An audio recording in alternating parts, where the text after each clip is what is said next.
C'est parti, Zoom gros plan, direct live de bon débat en place. C'est ici que ça se passe sur la radio-télévision municipale de Dakar. Ñu dalal leen tey ci seen émission jukki programme gannaaw bu ñu dëgmalee campagne électorale bu ñu yóbbu ci élection présidentielle bi. Tey nag ñu teewal fii kii di Marième Thiéhou Sonko teewal fii kii di coalition 2024 Diao 2024 Marième Thiéhou Sonko ñu ngi lay nuyu di la dalal ci plateau bi. maa ngi lay fay Pape Maïssa di leen nuyu bu baax di nuyu ñëpp ñuy seetaan di ñu déglu.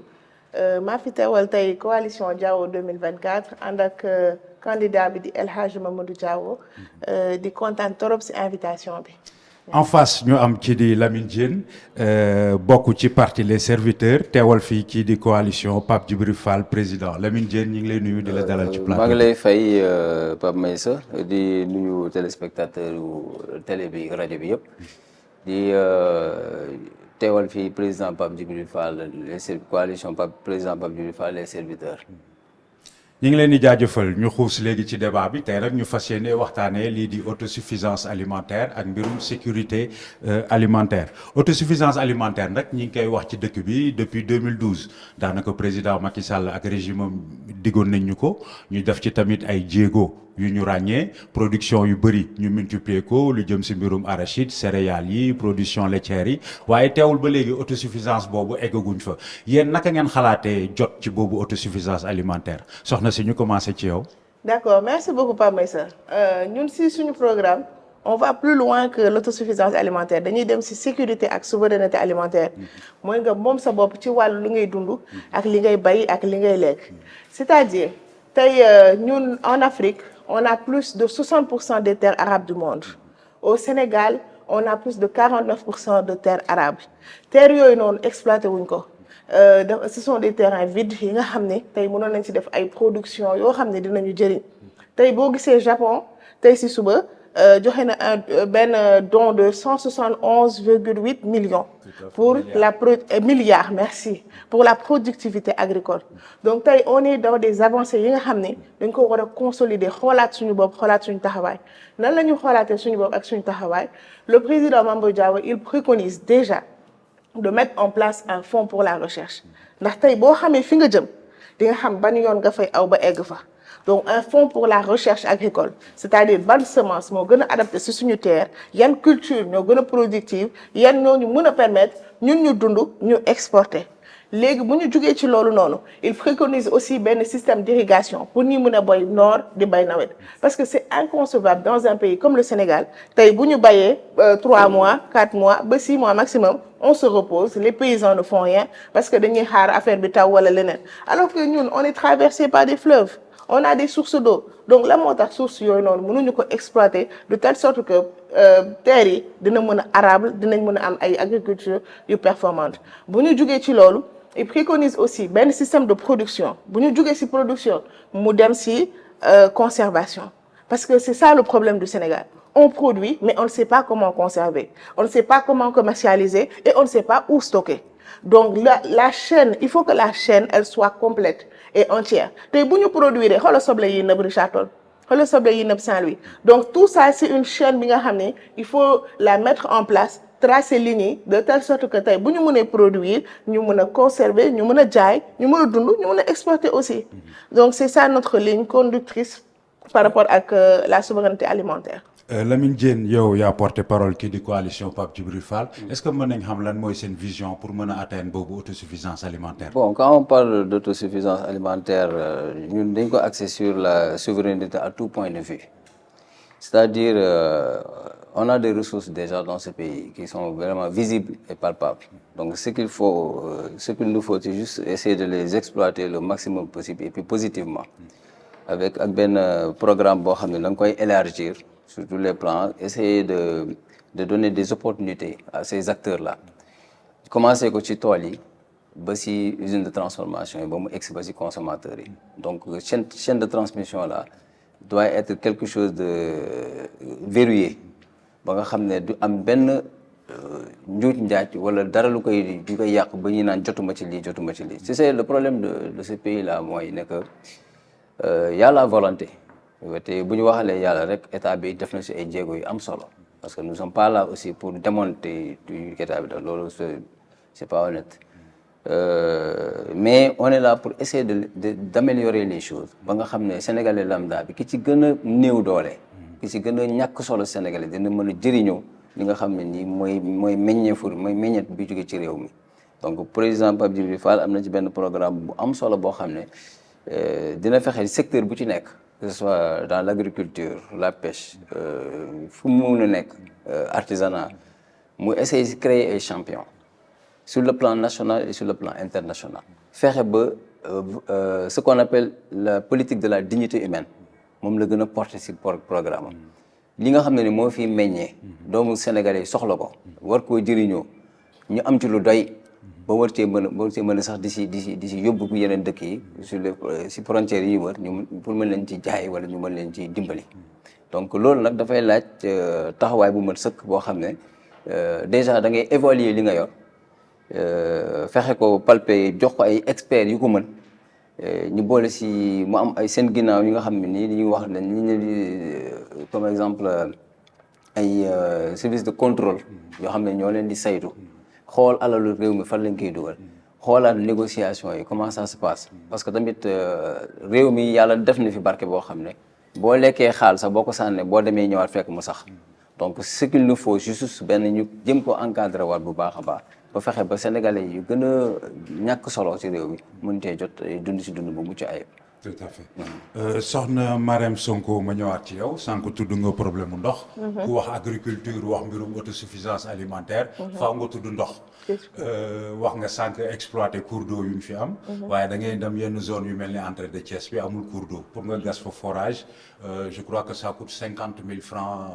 le mètre. C'est ça. Donc boo buggee jot ndox ça se compte à coups de millions te loolu c'est pas à la portée de tous les agriculteurs et de tous les paysans yéen pour dugg plus en détail ci accès à l'eau bi concrètement qu'est-ce que vous proposez surtout par rapport à ces genres de situations. xam nga comme tu as dit c'est pas à la portée de tous les paysans wala de toute personne de tous les citoyens de tous les Sénégalais mais tey état bi il est là pour ça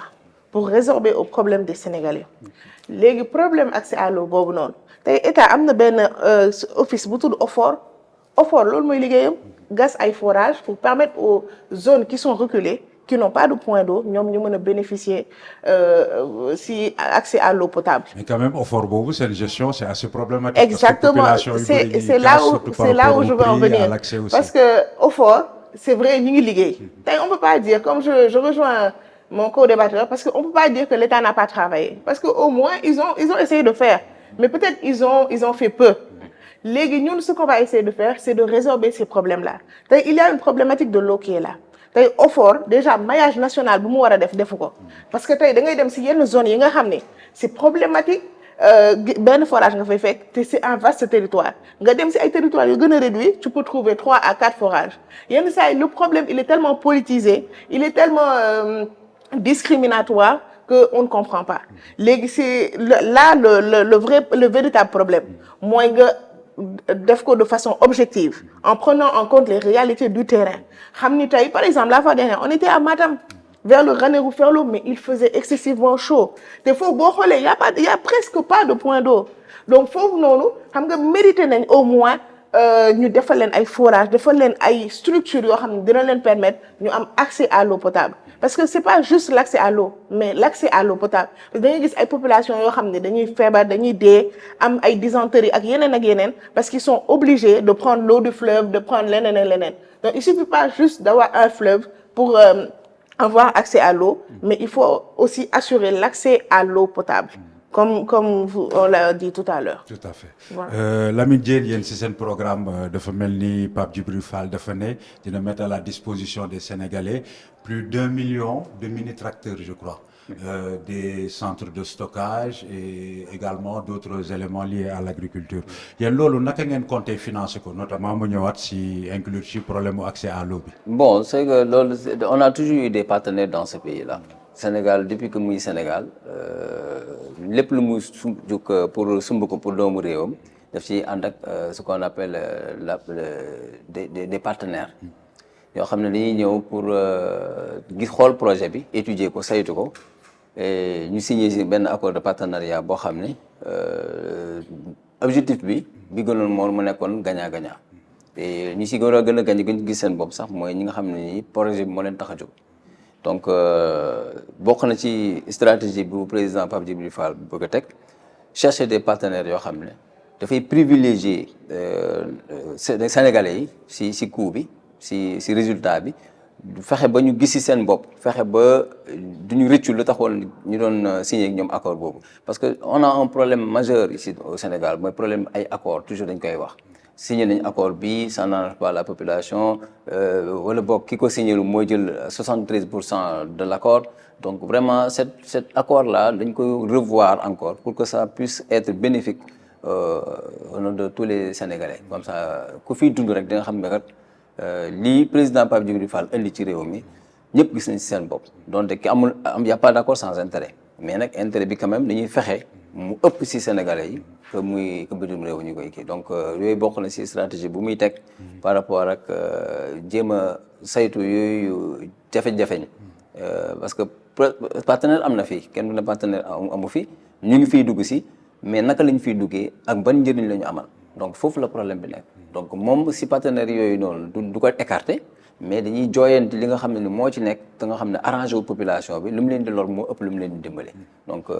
nañ ko suñu kii dam nañ ko accès ay partenariat aussi. ma des ci yow ba léegi Lamine Diène ginnaaw problème mu accès à l'eau bi ñu am tamit problème accès aux terres notamment dans les zones rurales surtout jigéen ñi dañuy am ay difficultés pour accéder ci terres yi yéen loolu la ngeen ci proposé notamment bu may def référence système bu ñu am fii Sénégal maanaam le régime d'immatriculation et le régime domanial à côté yéen yooyu yéen solution ngeen mën a indil askan bi ba ñu mën am accès ci terres yi ba mën di ko béy nu mu waree. xam nga Sénégal depuis que le Sénégal est Sénégal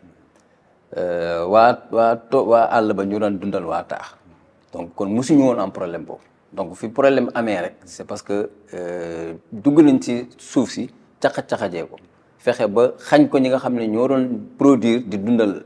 parce que fexe woon nañ ba su ko ne woon Dakar mën na la doy na parce que foofu la dund bi gënoon neex léegi bu ñëpp dawee ut si Dakar c'est parce que laal nañ loolu warul laal ci ñoom et xañ nañ leen loo xam ne ni moom lañ doon dundee ba si mën a dundal waa Dakar bon programme président Pape Djibril Fall encore une fois wax naa la ko sànq il va essayer de créer des champions dans chaque secteur que ce soit dans l'agriculture l'élevage ou la pêche parce que pas plus tard avant-hier dem na signer charte kii pêcherie à Ouakam te daf ko def avec aisance parce que xam na ne que ne ku ne lébu ne géej te amuñu ñoom seen tool mooy géej gi te tool boobu nga xam ne moom lañ doon bay dem nañ ba lu ndaw lañ ci am léegi donc lu ci ëpp xam nga ne nasaraan lañ ko jox ak seen moyens yi utiliser pour pêcher aspirateur lañ yor ñun toujours ñu ngi ci artisanal ba léegi donc concurrence foofu doole dafay feeñ donc revoir les contrats bokk na ci li nga xam ne nii mën a dimbali pour ñu retrouver waat suñu ressources yooyu yëpp ñu amoon ñi ci àll bi fexe ba seen tool yi nga xam ne nii am nañ ko ñu fexe xool lan moyen lañ leen mën a dimbalee pour ñu gën faa mën a toog gën faa mën a produire nekk fa ay champion soo xoolee agriculture bi amul benn koo fi gis nga ne champion la amul sur la pêche amul kenn ku fi joxoñ ne kii champion la donc yooyu dafa laaj sur le plan national ñu joxoñ benn Pape Maïssa ne moom mooy champion sur la pêche mu nekk royukaay xale yi xool ko xale yi am amour dem géej xale yi am amour dellu si waat ci réew mi dundal waa réew mi su amul le contraire bi nga gis mooy am mooy xale yi jël gaal gi préféré abandonner seen yaay ak seen papa pour dem utile lu ñu leen di te def naa ay dëkk yoo xam ne li ñu am ñun fii ci ressource suñ ko mënoon a exploiter ba mu egg si askan bi dinañ xam ne que yàlla defal na lu mu defal ñeneen ñi mais par contre mal gouvernance un tout petit peu on peut dire parce que bu intention bu ñuy baaxee am nañu chaîne bi yëpp soo xoolee seen parce que da ngay gis benn liggéey exemple ñu war ko jox maçon ñu jox ko entrepreneur maçon moo ko war a defal kooku ki ko gagné déjà il n'est pas entrepreneur chaîne boobu muy egg balaa muy egg si ba si ki ko war a defal pas may si mi ko war a defal balaa muy egg si yow dagg boobu mooy dem ba yow boo koy liggéey sax ni nga ko bëggoon liggéeyee duñ la joxati moyen bi nga ko liggéeyee donc gis nga y a tous ces facteurs là yoo xam ne moo laal agriculture que ce soit la pêche l'artisanat ainsi de suite donc président Pape Djibril Fall lu mu am comme programme mooy fexe ba xale yi gis seen bopp ci réew mi fexe ba xale yi gëm réew mi fexe ba xale yi toog ci réew mi liggéey ko teg ko ci kaw jom fit ak fulla ak doylu bu mën sëkk donc si loolu mooy programme am par rapport ak kii bi donc créer des modèles pour inciter et encourager les Sénégalais Exactement. à s'investir davantage dans ce Exactement. secteur. ma ñëw léegi si soxna Marème Sonko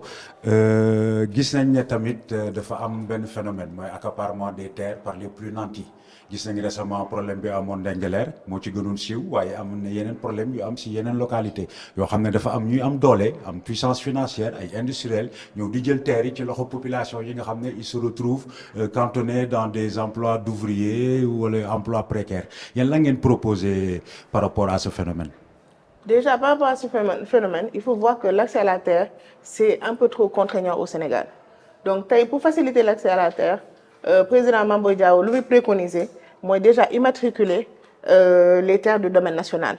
Ça permettra de mettre à la place des bails agricoles des baux agro-industriels. Ce qui fait que l'entrepreneur, le paysan sera un entrepreneur. Les femmes auront accès à ces terres et les femmes pourront cultiver, pourront faire des productions, des transformations comme elles le font si bien. Pour accompagner ces femmes-là dans ce secteur, le président Mambo Diao a prévu aussi la Banque des femmes. Banque des femmes, they permettent aux femmes yoy non. Tay bo démé banque ngay leb,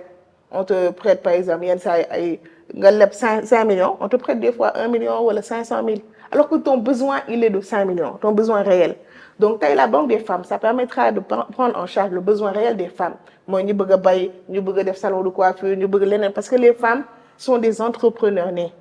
Donc ça va permettre de lancer ces femmes-là, de les booster. Ça permettra aussi aux jeunes parce que jigéen bu nekkee ci kër tamit dafa yor njaboot. Donc ça permettra aux jeunes aussi d'avoir un socle bi nga xam ne ça leur permettra de s'épanouir et de se développer. Donc accès à la terre nga jox ko jeunes yi, les jeunes sont là. Même si avant on voyait que nit yi bëgguñu woon bay mais soo xoolee léegi sur TikTok sur Instagram leneen les jeunes ils retournent vers la terre dañuy bay ay légumes dañuy bay ay céréales ay yeneen. Donc aujourd'hui permettre à ces jeunes là d'avoir accès à la terre, leur donner des financements yoo xam ne tu pourras les encadrer, les structurer, les accompagner de telle sorte que tey du nekk comme ben bay avant avec des pioches et tout mais mu nekk ben agro business ben agro industrie. Ça permettra de lancer des entrepreneurs et de lancer en même temps le développement agricole du Sénégal. Donc c'est dans ce sens-là que le président Mambo Diao a voulu s'inscrire par rapport à l'accès aux terres. ñu gis tamit ne ren ci campagne agricole bi ñu mujjee def gouvernement bi dugal na ci lu mot 100 milliards. Êtes-vous prêt à mettre plus? su fekkee ne loolu mooy développer Sénégal pare nañ pour def plus. Parce que en fait son objectif, son engagement politique, c'est pour aider en aide les Sénégalais, surtout les plus démunis. Donc son engagement politique, le fait de faire préserver ce qu'on appelle la dignité humaine, nous faire rehausser ko yékati wat ko ba ci kaw. Sam nit ñi sen ngor.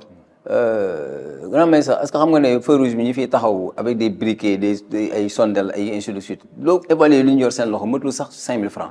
Té sam sen ngor rek mo lañ fa duggal. bañ a def naka sudul noonu bañ a préférer la difficulté que la facilité donc ñooñu nag ku fekkee ne que ne yokk budget bi mooy tax ñoom ñi dem sàmm seen ngor toog ak seen famille di liggéey dignement bokk ci population bi nga xam ne moom la ñuy tuddee high level donc vraiment loolu bu ko jaree dañ koy def parce que dugguñu ci politique lu dul pour dimbali doomu Sénégal c'est pour servir on est là pour servir pas pour se servir te vraiment avec des moyens très précaires ñu ngi ci góorgóorlu yàlla mi ngi ci may nam ñu ngi ci dimbali parce que lépp rek ci pas-pas la ak ci yéene donc yéene boobu lañu am moo tax on est prêt à faire plus pour population bi nga gis seen bopp ci réew mi. Soxna Marème Sonko ban priorité ngeen bëgg a jox agriculture ban priorité la ko président Mambo Diao bëgg a jox bés bu jotee réew mi ak xaalis bi ngeen ci nar a dugal. mais ñun suñu priorité bëri na. Parce que une priorité, ça va au-delà de l'agriculture, ça va vers la pêche aussi, ça va vers l'élevage et ça va aussi vers les artisans. Parce que on voit que ensemble ça constitue le secteur primaire. Primaire, on peut développer. Parce que comme il l'a dit, les gens ils sont dehors en train de sauvegarder leur dignité. Sauvegarder dignité, man fa la d'accord ak mom moy injection yi ñi def par rapport à l'agriculture wala ay lenen. Le truc c'est pas de donner du poisson, c'est d'apprendre à pêcher. Tay nit ki mën nga ko jox mën nga ko injecter bu suba mu amat problème par rapport ak agriculture bobu wala ak vente bobu. Tay tu formes la personne, que ce soit l'agriculteur, que ce soit l'artisan, que ce soit kenen, dang koy former. boo ko formé ba pare nga structurer ko nga permettre ko d'avoir un cadre d'épanouissement tey par exemple les artisans de Ngaye mais man j'ai fait ma formation à l'université Gaston Berger bu may romb Gaston Berger ba tey ba may pare Gaston Berger ba may liggéey ba leneen les gens de Ngaye ils sont pareils ça soo fa rombee tu vois les mêmes boutiques les mêmes expositions les mêmes donc ñooñu noonu tey tu les accompagnes tu les encadres nga jox leen matière première dooleel leen may leen ñu industrialiser wu di produire à grande échelle mais tu ne leur donnes pas de poisson tu leur as appris à pêcher donc tey à chaque fois qu'ils auront faim ils sauront comment se nourrir donc c'est la même chose pour l'agriculture. Pourtant ñi ngi jéem nag mais bon avec la concurrence par exemple des Chinois. exactement léegi nag il faut que état bi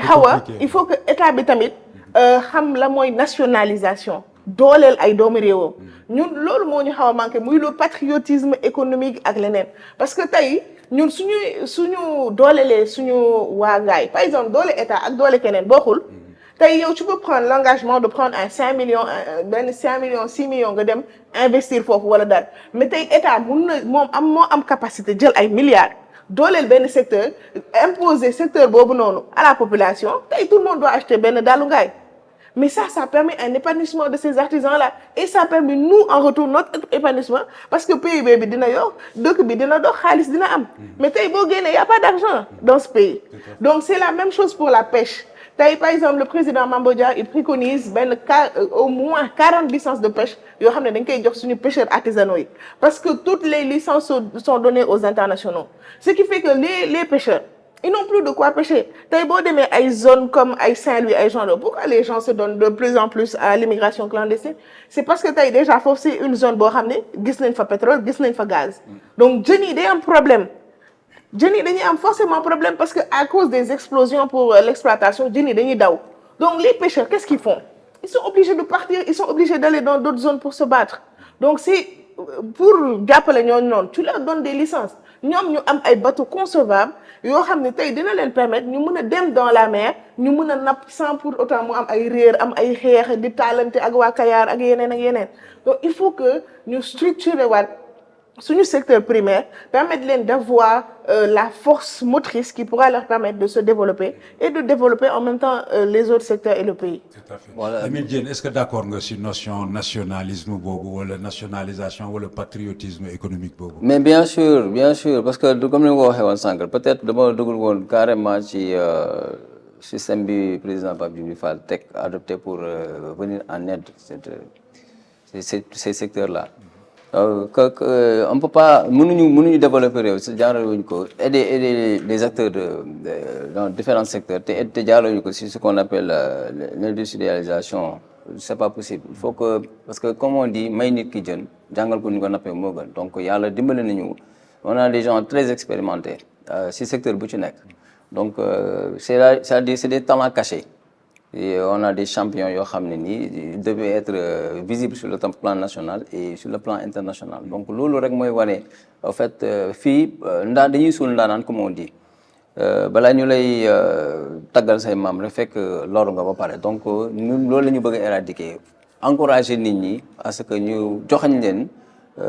champions yi nga xam ne nii ils se sont débrouillés avec de maigres moyens ñun ñu fekk si leen ci seen maigre moyen boobu gën leen a renforcer. S'il le faut man en fait quai de pêche yi ngay gis nii xam nga lan laa si seetluwul ay centre de formation parce que quai de pêche bu nekk dafa war a am benn classe de formation boo xam ne balaa ngay dem géej dañ lay wax météo ba géej gi lu muy laaj ndax mesure de sécurité yi defal leen une toute petite formation boo xam ne si seen secteur bi ñu nekk fa lañ leen di fekk pour defal leen ko parce que on peut pas école de la pêche man gisuma ko donc comme amul yàlla dogal ne si filière yi may kii yëpp amul fenn fu ñu fi jàngalee napp dañ leen di fekk ñi nga xam ne nii yàgg nañ koo def ñu jéem a xool li ñu ko daan defee ñu jéem ko améliorer ba nga xam ne day adopté wu si réchauffement climatique bi day adopté wu ci jaww ji changement climatique bi yëpp daf si adopté wu carrément donc kuy balaa ngay initier nit ki si dara da nga ko si former ba pare wala nga fekk ko ci xool ndax am na ci formation ba ci war bu fekkee ne que ne parce que àdduna dafay dox bu fekkee ne que ne la mu ko doon defee dafa weesu li jamono di doxee nga indil ko apporter ko sa parce que état dafa war a accompagner les acteurs dans tous les domaines fexe ba li ñu doon def nank mu fexe ba état bu améliorer ko ba ñu siy def bu baax ba mu gën cee gis seen bopp parce que gis nga ton bi fii 100 ñu ngi koy jaay kilo bi ñu koy jaay 125 francs lañ koy jaay bu ko tubaab bi jëlee ba yóbbu ko seen dëkk ba transformé ko encore delloo si waat ko kilo bi ñu koy jaayee 127 000 francs donc xam nga yaay parce que juste li ko indi mooy manque de moyens usine thon amoon na fi usine bi defar daal amoon na fi donc secteur yooyu nga xam ne nii y a des gens très calés qui sont là war a transmettre seen savoir à la nouvelle génération avant ñuy dem ñu dañu nar a sàggan ba ñu dem te dara du fi xew donc vraiment il faut qu'on fasse ce qu'on appelle la link générationnelle par rapport ak seen savoir parce que on a constaté dans ce pays là il y a un conflit générationnel bon mag ñi nee nañu xale yu tekkiwul dara lañu xale yi ne mag ñi ñooñu tardé donc ce conflit là dafay bloquer suñu système de développement ba nga xam ne yéene bi dootu fi nekk bëgg defalante bi dootu fi nekk donc yooyu yëpp c'est des choses yoo xam ne nii de pas à pas ni ñu fexe ba ni ñu ko éradiquer ba mu dañ fi complètement comme ça ñu mën a tabax sénégalais bu bees jéem a ensemble defal Sénégal bu bees ànd seeg les serviteurs ñun ñëpp ñu nekk 18 millions de serviteurs parce que gis nga servir ci xol lay nekk donc bu ñu fexee ba sénégalais yëpp que ce soit parti bi ou parti bële ñëpp nekk ay serviteurs am na yu bëri yoo xam ne nii dootuñu ko fi jooyati mais li ñuy sonal tuuti rek mooy esprit de capitalisme bi gars yi am l'intérêt général fu mu nekk donc on est où se trouve l'intérêt général non duñ ko def dañuy xool ay intérêt privé ainsi de suite donc mooy waral toolu kii ñëw teg ci loxo toolu lii ki ñëw teg ci loxo ki nga xam ne amul fu mu jooyee amul fu mu daw làqoo li mu mujjee def mooy trouver benn solution pour survivre donc nag vraiment ñun suñu programme bokk na si ñi nga xam ne nii ku si nekk si li nga gën a xarañ ñu jéem la ci apporter plus pour nga gën a xarañ ba nga xam ne waxuma la sur le plan national mais sur le plan international nit ñi ñoo jeegaan si xam-xam parce que en fait boo xoolee le Sénégal a toujours eu des têtes sur tous les plans donc loolu bu ñu fexe ba loolu ñu monopoliser woon téye ko suñu loxo ba ñëpp ñeewee ñu ko nañu bokk na si programme Pape Djibril Fall fexe ba gën ko ñoŋalaat ba rang bi tolloon fi mu toll.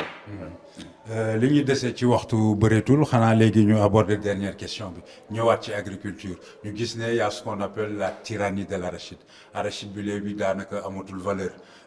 prix bi nga koy jaayee néew na loolu chinois yi daanaka ñoo ñëw jënd lépp comme li nga doon wax sànq si thon bi yóbbu ko def ko diwlin ñëw jaayaat ñu ko plus cher pourquoi cette tyrannie de l'arachide et qu'est-ce que vous comptez faire par rapport à l'arachide am indi yeneen culture wala on va toujours rester. ñun ce qu'on compte faire c'est la diversification des cultures. tey on veut créer benn banque des semences boo xam ne dinañu permettre ñu xam yan semences ñooy ay semences de qualité yan semences la ñu war a produire pour tey mën a génn c'est pourquoi tout à l'heure je parlais de souveraineté alimentaire et pas d'autosuffisance parce que souveraineté mooy tax ba tey Ukraine bu amee guerre blé yow di nga ko yëg sax parce que on est dans un village planétaire mais doo ko yëg comme ñun ni nga ko yëgee instant bii nii donc c'est une diversification des cultures parce que tey par exemple Sénégal mun na am suuf bi c'est plus approprié à bay blé que à bay gerte wala c'est plus approprié à bay sorgho wala leneen ak leneen donc tey ça peut te permettre même si tu n'en consommes pas assez parce que ñun on a une culture de manger du riz à midi même si on n'en consomme pas assez tey mën nañu permettre tey ñu importer ko exporter ñun lu ñu soxla parce que on est dans un village planétaire il ne faut pas s'enfermer dans une logique de lépp lu ñu lekk ñun dañ ko war a bay donc c'est la logique là qui nous contraint et qui nous restreint ba tey on est toujours dans l'arachide on est toujours dans le riz dans la vallée alors que tey mën nañ am peut-être benn qualité de riz boo xam ni tey mën nañu permettre ñu développer de telle sorte que riz basmati wala riz leneen mën nañ ko cultiver mais il faut que il y ait déjà le fonds de recherche comme je l'ai dit tout à l'heure pour def recherche xool ñun fan la ñu gën a mën lan suñu suuf lan lay gën a répondre tey les 49% de terres arables dont je parlais qu'est-ce qu'on peut en faire de façon exponentielle de grande envergure boo xam ne tey dinañu mën a assurer benn souveraineté parce que la souveraineté ce n'est pas l'autosuffisance c'est tey ñu am loo xam ne dina mën a fatt pax bii pax bële mën a fatt pax bële c'est comme ça qu'on fait pour être souverain parce que on ne peut pas être top dans tous les domaines c'est pas possible donc il faut que mu am ay domaines yoo xam ni ñun on les assure de façon conséquente que ñun ñoo fay ay champion comme pour dire son frère de champion ñun ñoo fay premier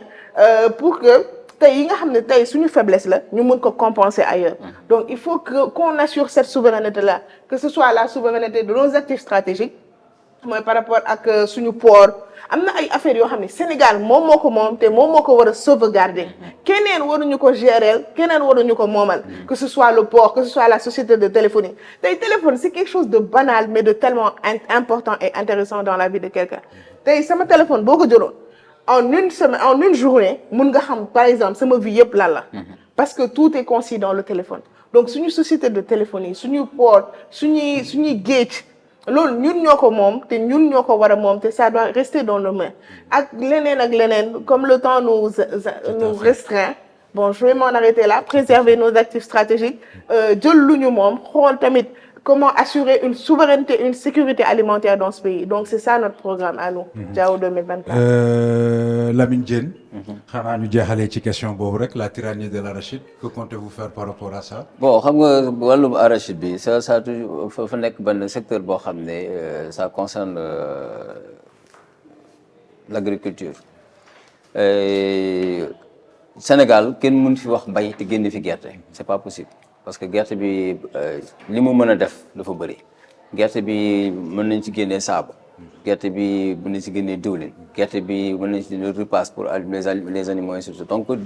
gerte bi dans sa diversité dafa am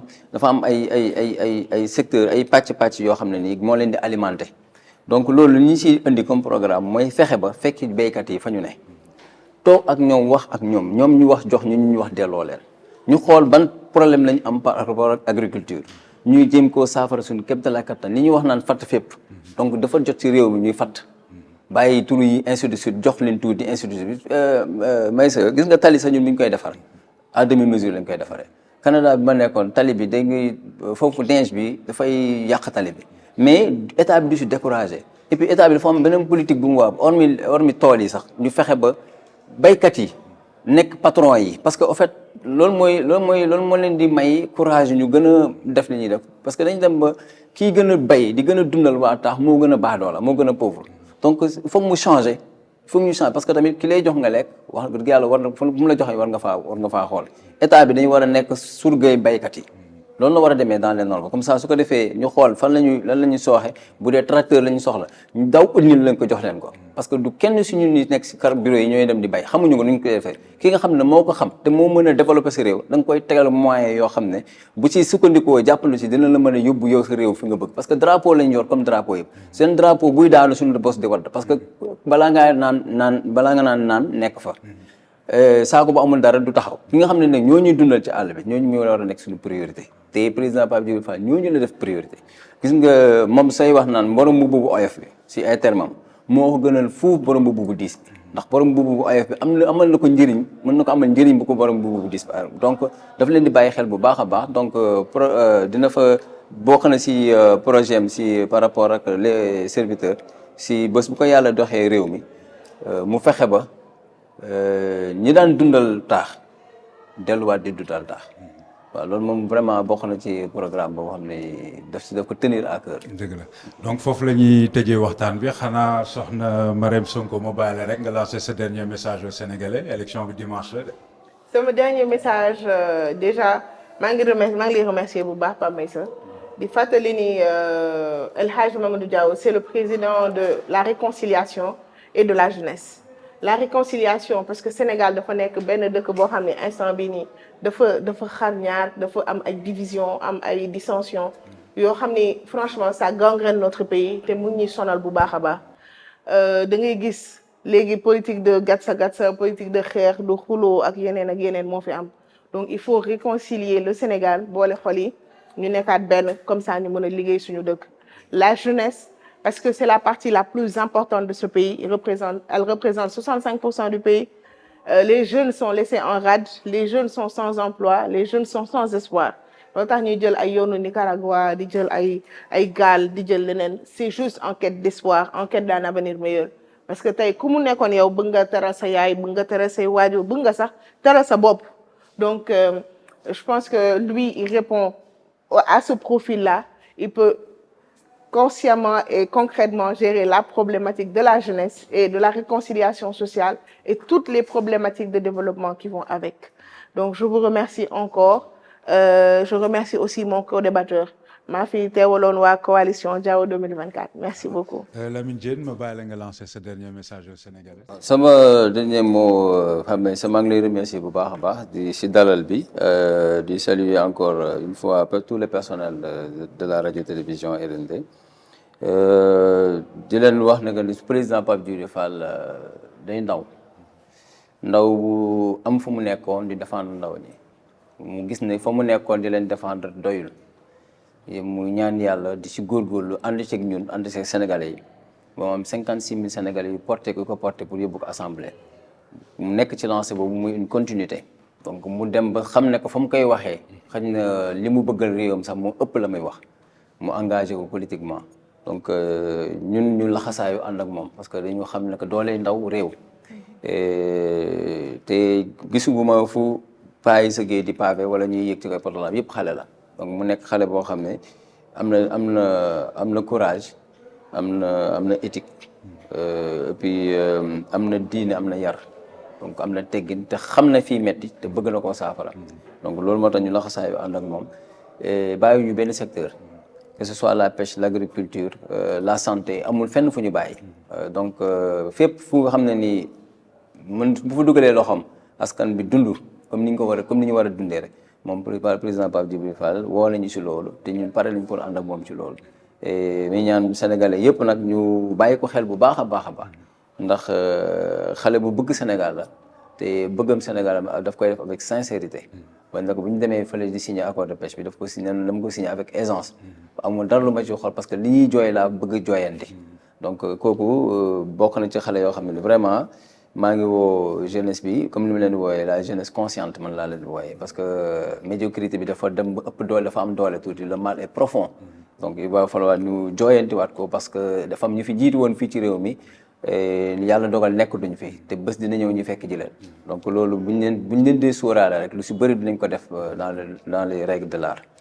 jërëjëf Lamine Diène yow mi fi teewaloon coalition Pape Djibril Fall président ñuy sant tamit di gërëm kii di Marième Thiéou Sonko teewal fii kii di coalition Diao 2024 ñu gis ne seen ñaari candidats yi bëri ngeen ay convergence point de vue si yu bëri donc ñu si sant yàlla daal donc ñu ngi leen di jaajëfal mu nekkoon seen émission Jukki Programme di leen jox rendez-vous demain incha allah ci beneen numéro jaa ngeen jëf.